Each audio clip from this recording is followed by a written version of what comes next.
His policy initiatives such as TS IPAS transformed the way industry approvals are handled in India, making Telangana one of the most investor-friendly destinations in the country.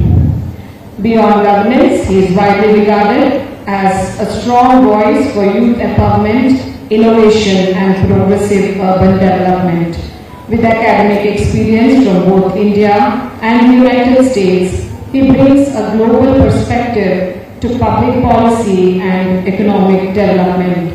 Sri KT Garu has received Audibit's Inspirational Icon of the Year Award for Politics for the year 2015 and Scott Challenger Award in the Startup India category for Telangana's path-breaking initiative T-Hub and Scotch Best Performing IT Minister Award for the year 2020. Unflinching resolve, commitment and inclination to fight for the welfare and development of the state made Sri KT Garu to work with a wide spectrum of industry and political leaders in India and abroad. Today, as a working president of BRS, he continues to champion policies that prioritize growth, opportunity and inclusive development. Thank you.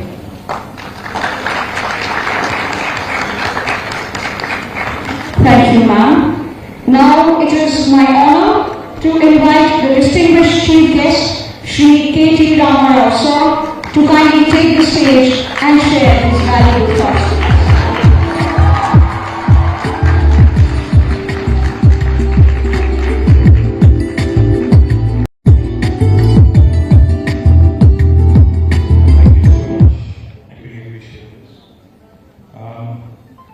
Firstly, I know that you're all hungry, so I won't take very long to try and keep this simple and short. But what a refreshingly different parliament we saw today. You know, a parliament where the speaker is neutral. The speaker actually gives opportunity to the opposition as well. So I think we should thank the honourable speaker firstly. We should also. A refreshing change in the sense that both the treasury benches and the opposition both in fact showed a lot of civility towards each other. Typically they say parliamentary language में बोलना है, पर क्या होता है आपको भी मालूम है, मुझे भी मालूम है. Personally, so I think we should give a big round of applause to all of them.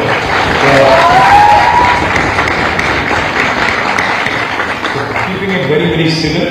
But keeping it very, very simple as well. More importantly, I think almost all the issues, that probably can be covered in a short span of time. Important issues like unemployment, important issues such as women's safety, important issues such as road safety and roadworthiness in terms of commuting, and several other international issues also, the war, the Iran, Israel and US war, etc., etc. Many topics have been covered. I compliment all these guys on a fantastic job. I think you guys have done really good. I was asking your principal, Dr. Sister Vijay, if all these guys have prepared on their own or if they have been given some inputs by the teachers. So I think we should give a big round of applause to the faculty as well for preparing these. Let me say one thing.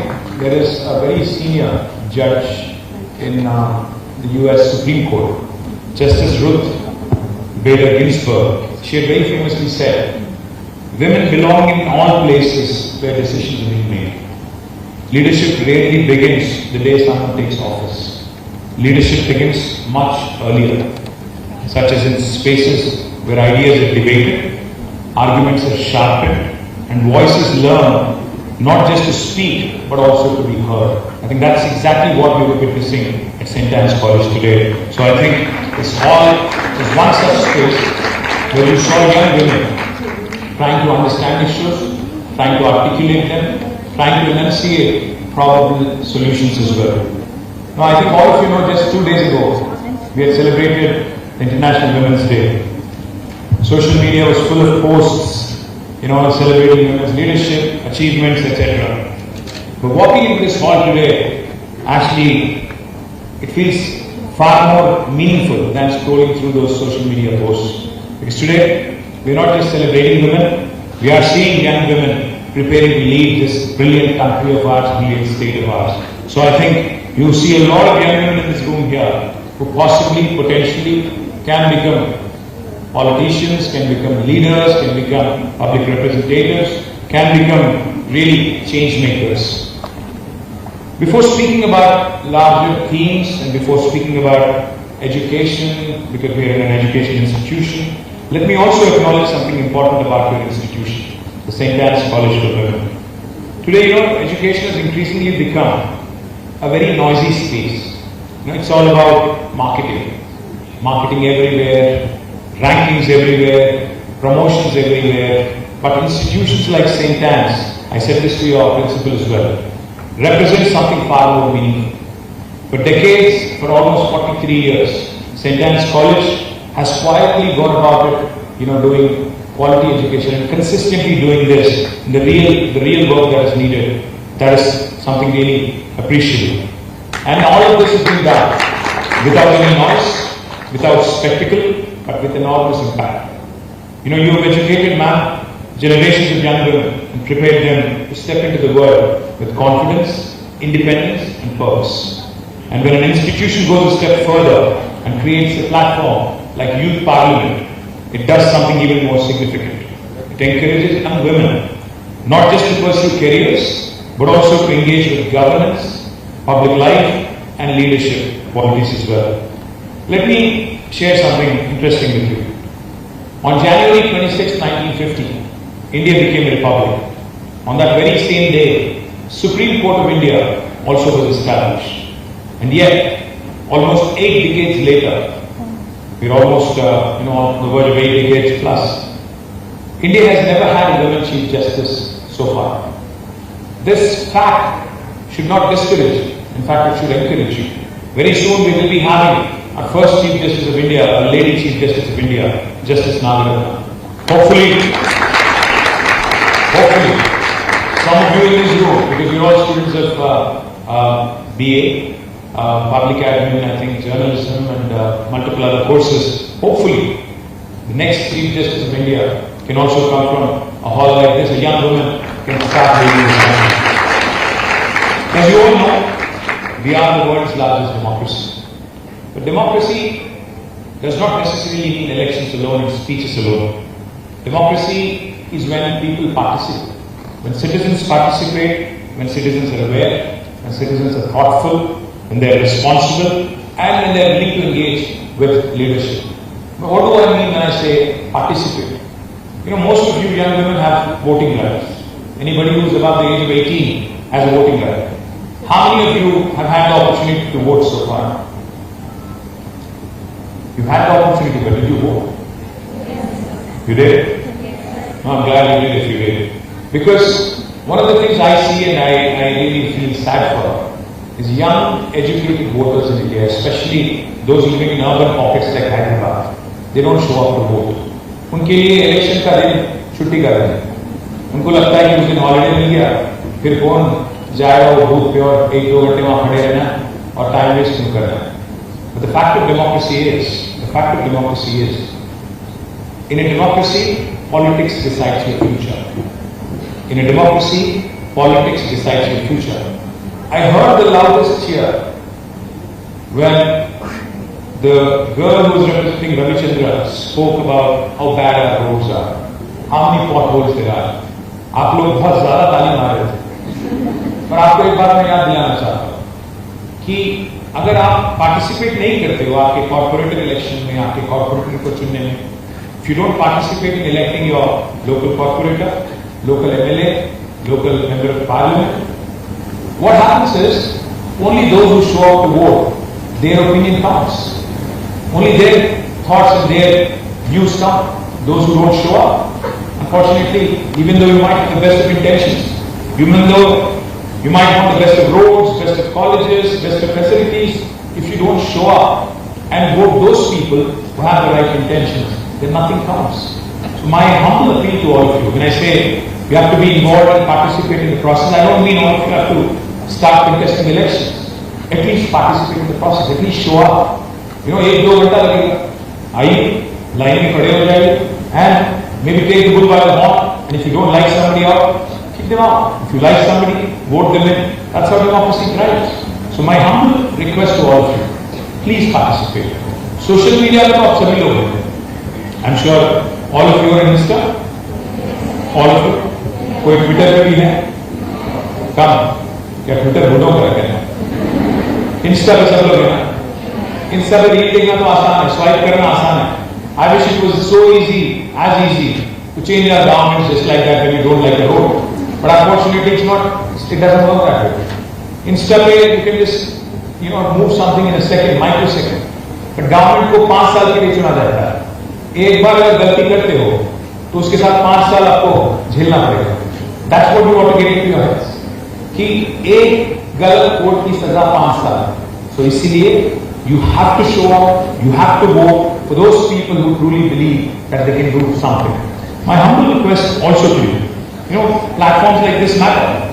Youth Parliament, because you know you saw the opposition and the government engage in a debate. A sense of democracy is that. Discuss, debate and dissent. If you don't like something, you can always... We object to it.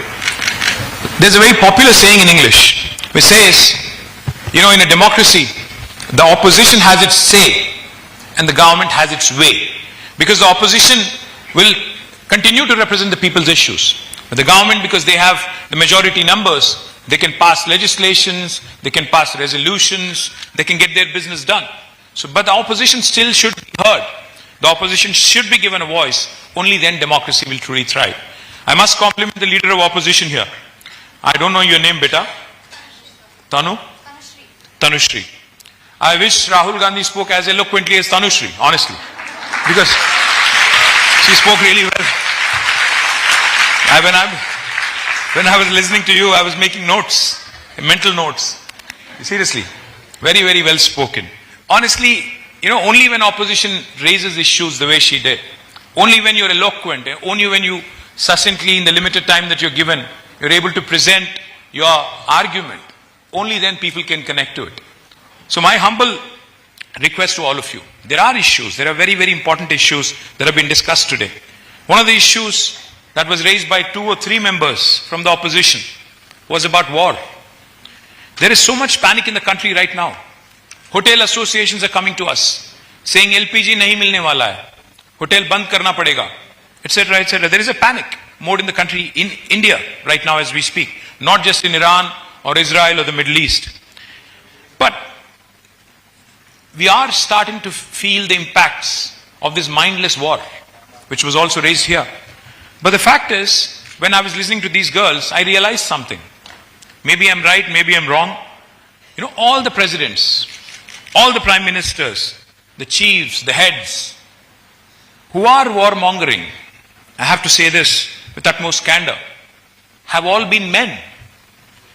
Have all been men. No women leader in the history of this world has ever taken their nation into a war which led to crimes against women and children. That is a fact of world. It is a fact of matter. Maybe that is the reason why we need more women leaders who have more empathy towards fellow women, fellow children, people who basically are more sensible instead of being, you know, the kind of presidents that we see around today. I don't want to name names because I'm sure there are people watching. So therefore, what I would say is, maybe this is the time for you also to think about politics, public life, etc., etc. There was also discussion on equality. Equality is a very misunderstood word. Equality doesn't just mean providing opportunities. Equality does not mean being given a permission to participate. Equality means an environment where ambition is not questioned. When a young woman wants to be the Chief Justice, when a young woman wants to be the Chief Minister, when a young woman wants to be the Prime Minister, her ambition, or an entrepreneur for that matter, should not be questioned. That's equality for you. Where a young woman can speak with conviction, and yet it should appear normal, not as an exception. Also, we heard about women empowerment. The government was going on and on about empowerment. Atmanirbhar Bharat. Empowerment does not come from slogans. Empowerment comes from confidence. Empowerment comes from confidence. And confidence comes from voice that matters. Confidence that your ideas can be heard, will be heard. Confidence that is built through institutions like St. Anne's College of Women, where education, dialogue, participation, all are encouraged. That's exactly what Youth Parliament today is all about. I would only say one thing to all the young women here. I know you're all in the age group of 18 to 21, or maybe 18 to 22. You're all looking at the world with rose-tinted glasses right now. But I can tell you one thing. Life does not always present opportunities easily. Life ahead is going to be a tough task, so be prepared. But opportunities can be created. While it can be a tough road ahead, opportunities can be created through determination and courage. Several leaders have shown it. But one thing I would appeal to all of you. One thing I would appeal to all of you to hear me out and probably go back home and discuss with your parents as well. Please remember, young women, especially at your age, need financial independence. You need to stand on your own 2 feet before thinking of marriage. जब आप अपना खुद की कमाई शुरू करते हो, चाहे आप नौकरी करो या कुछ एंटरप्रेन्योरियल कुछ करो, जब तक आप नहीं करते हो, मेरा तो सलाह है, मेरा तो राय है आपसे, मेरा सजेशन है कि आप जल्दबाजी में शादी नहीं करो. You have to stand on your own feet. You have to stand on your own feet and financially be independent. Only then, self-respect, confidence and freedom to make your own choices, only after achieving this, you should think of marriage. Because otherwise, women across the world, and sorry to be saying this, are pushed into marriages and then they are looked at as baby-making machines, and there ends the story. You're engaged in running a home. You're just a homemaker. And trust me when I say this, don't get me wrong also when I say this, nothing can substitute self-belief, self-respect and self-reliance. So please be financially independent before thinking of marriage. Governments and institutions can create opportunities, but it is up to you to latch on to them, to hang on to them. You need determination and courage to pursue such opportunities. And you're all growing up in a time when technology is transforming everything. There is a talk that AI is going to take away a lot of jobs. I'm sure you all heard it. I'm sure you're looking at a situation where horror stories like millions of jobs going away, etc., etc. Artificial intelligence, digital platforms, and new technologies are definitely reshaping everything that we have learned so far. But the only way to survive in this world today, remember Darwin's theory of evolution? Survival of the fittest. The only way to survive in a competitive world is to constantly skill, upskill, and reskill. If you don't do that, because every human being, forever, till the minute we die, has to be a student learning something new every single day. Or else, we will end up stagnant, we will end up obsolete. So my humble request to all of you is, learn new skills, build ideas, and create opportunities from anywhere. And please don't obsess over social media. Spending an hour is okay, but I see some kids getting addicted to it.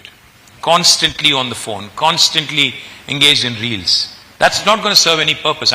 Today, you see a 50-year-old man standing in front of you and lecturing on the usage of social media or the ill effects of it. You'll not like me saying it, but you'll remember this later. It's not going to serve any purpose. Achieve something in life first.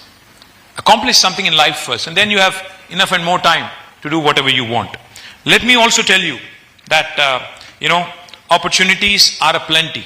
You have VHub in Hyderabad, a women entrepreneurs hub. If you have an idea, you can go to VHub, or you can go to T-Hub, you can go to T-Works. All of these institutions have been established by government for youngsters like you. You have to walk in with an idea, and you can walk out with a product. You can walk out with a prototype. That's the power of innovation today. मैं एक चीज आपसे पूछना चाहता हूं. आप आज जब घर जाओगे, when you go back home, look around, or even in your college or in your classroom or in your Audi here, look around. How many of these products that you see around you, including this mic here, or including that air conditioning there, or the lights, etc., etc., how many of them are actually Indian products? You'll hardly see anything. The camera here. It's a Sony, a Japanese make. You see a Blue Star. You see, I don't know where this mic is from. I'm guessing it must be from, again, somewhere, definitely not Indian, something else. So, look around. आपके हाथ में जो phone है, कौन सी company है? Samsung होगा, Apple होगा. Is any of the products you're using Indian? We are a country of 1.4 billion people. How come we can't discover something for the rest of the world? एक भी चीज, एक ऐसी चीज बताओ मुझे जो इंडिया ने पूरे दुनिया को दिया हाल ही में. हाँ, कोई बोलता है कि हमने जीरो दिया कभी इतिहास में.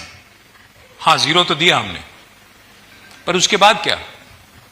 Anything that we have done for us to be proud of? We have big slogans. आत्मनिर्भर भारत, this, that. ठीक है, पर कहां हम लोग रह गए? कहां पीछे छोड़ गए? दुनिया कहां पीछे छोड़ गई हमें? Think about it. Why can't you young Indians, young Indian girls, why can't you innovate something? All of you use Snap. All of you use Insta. Some of you use Facebook. No? So Facebook is all old people. Huh? समझ गया? तो Insta or even Snap or even Chat GPT, I'm sure all of you type your essays there and bring it and submit it to your teachers. Is that right? Most of you do, I know. So let me ask you something. ये क्या कोई ऐसा product है क्या Insta जो हम लोग नहीं बना सकते थे? Is it something that's like rocket science which we could not think of? I mean, even Google for that matter, it's a simple search engine. How come none of these products that we use today, not one single product has come from India in the last 8 decades after independence?